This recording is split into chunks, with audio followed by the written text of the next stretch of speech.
আসসালামু আলাইকুম সবাইকে। আজকে এসেছি আমার বাবার বার্থডে ভিডিও নিয়ে। এটা ছিল গত বছর বাবুকে কিভাবে জন্মদিনে সারপ্রাইজ করেছিলাম সেটার একটা ভিডিও। বেসিক্যালি ঘরের সদস্যদের নিয়ে বাবুর জন্য আয়োজন করা। কালার থিম হিসেবে চুজ করেছি বেগুনি এবং সাদাকে, এবং হাতে বানানো স্টার, মন ও বাটারফ্লাই দিয়ে ডেকোরেশন করেছিলাম।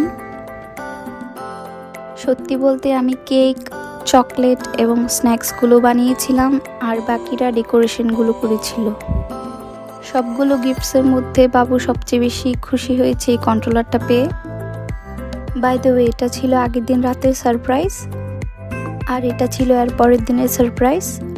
ওই দিন আমি ওর ফেভারিট ব্লুবেরি চিজ কেক বানিয়েছিলাম। মোটামুটি ও যা পছন্দ করে তাই সব কিছু আয়োজন করা হয়েছিল। যদিও এটা গত বছরের ভিডিও, তবে দিনগুলি খুব এনজয়েবল এবং মেমোরেবল ছিল। এভাবেই ঘরোয়া সদস্যদের নিয়ে ওকে আমরা বার্থডে সারপ্রাইজ দিয়েছিলাম। সো আজ এতটুকুই। সবাই খুব ভালো থাকবেন। আসসালামু আলাইকুম।